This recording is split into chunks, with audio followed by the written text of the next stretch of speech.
Olá, tudo bem? Queria te dar as boas-vindas. Esse material aqui foi preparado com muito carinho pela terapeuta Fátima Martins e a ideia é que ele funcione como uma ferramenta, sabe? Um apoio mesmo, para ajudar a gente no processo terapêutico. Então, vamos lá. Hoje a gente vai mergulhar num padrão emocional que é, olha, bem profundo e muitas vezes bastante doloroso. A gente o conhece como Síndrome de Cassandra. Para começar, queria deixar uma pergunta no ar. Você já teve aquela sensação de que enxergava a verdade com uma clareza absurda, mas era como se tivesse sido condenado a não ser acreditado? Sabe, aquela coisa de ter uma percepção super aguçada, de sacar os padrões que ninguém mais está vendo, e aí quando você vai tentar avisar, contar, você só encontra um muro de descrença? É bem por aí. E olha que tem um ponto super importante, tá? A gente não está falando de um diagnóstico clínico, nada que você vai encontrar no manual de medicina. Não é uma doença, é um padrão emocional. É um jeito de se relacionar com o mundo. Uma dinâmica que, para você ter uma ideia, vem lá da mitologia grega. Mas então, de onde vem essa dor toda? O mais interessante é que a virtologia, que é uma das bases desse nosso papo, ajuda a gente a entender a raiz disso. E olha, não é só sobre querer estar certo, não. A questão é bem mais profunda. É exatamente isso. O desejo mais profundo não é o de acertar, é o de ser validado. É aquela necessidade que é super-humana de ter a sua percepção, a sua inteligência, a sua verdade reconhecida por quem está à sua volta. E quando isso não vem, aí começa a se formar um ciclo bem doloroso. Então vamos dar uma olhada em como esse ciclo funciona. Como esse desejo não atendido acaba se tornando uma bola de neve que só reforça a dor e o sentimento de solidão. Olha só essa sequência. Tudo começa com aquele desejo supernatural de ser reconhecido, né? Mas aí ele é ignorado. O que vem? Frustração. Essa frustração vira raiva. E muitas vezes essa raiva se volta contra a gente mesmo, sabe? Vira culpa, vira dúvida. Nossa, será que o problema sou eu? Será que estou vendo coisa onde não tem? E o resultado disso tudo? Um sentimento de isolamento, de estar completamente só.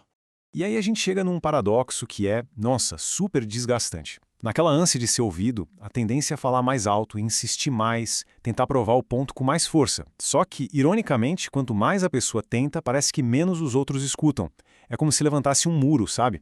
Mas calma. Tem uma saída. E a chave para quebrar esse ciclo todo não está em tentar mudar os outros. A grande virada está em olhar para dentro, em entender e fortalecer a estrutura do nosso próprio ego. E olha só que interessante essa comparação. De um lado, a gente tem o ego frágil. Ele depende da aprovação dos outros para se sentir bem, ele precisa desse joinha externo. E quando não vem, o que sobra é ressentimento. A energia toda vai embora tentando provar um ponto. Agora, do outro lado, a gente tem o ego estruturado. Ele não precisa disso. A validação dele vem de dentro. Ele não gasta energia provando nada para ninguém. Ele usa essa energia para agir com um propósito, para transformar o que ele percebe em sabedoria. Ok, mas como a gente faz isso na prática? Como se constrói um ego mais forte? É aí que a virtologia entra de novo, mostrando que o caminho é desenvolver algumas competências da nossa personalidade. Em outras palavras, as virtudes. E para esse padrão específico, a virtologia aponta 3 virtudes que são, assim, transformadoras. Vamos dar uma olhada em cada uma delas. A primeira delas é a humildade. E muito cuidado aqui. Humildade não tem nada a ver com se rebaixar ou se anular. Muito pelo contrário. É a força de se libertar daquela necessidade cansativa de provar que você está certo. É entender que a sua percepção é válida por si só, mesmo que ninguém mais concorde. A segunda é a prudência, que a gente poderia chamar também de silêncio estratégico.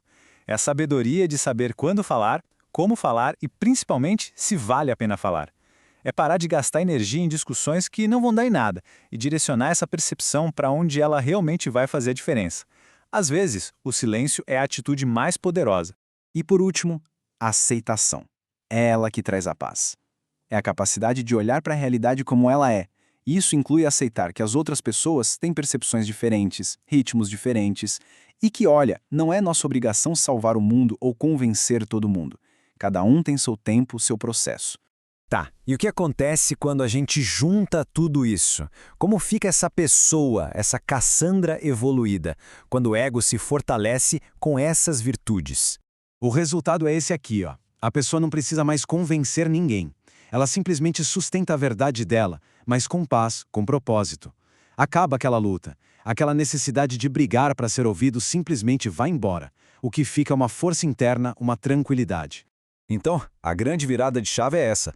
O sofrimento, na verdade, nunca foi sobre os outros não acreditarem. Era sobre o ego que buscava lá fora uma confirmação que só podia encontrar dentro. Quando o ego se fortalece, a fonte do sofrimento seca. E aquela percepção aguçada, que antes parecia uma maldição, vira um verdadeiro dom.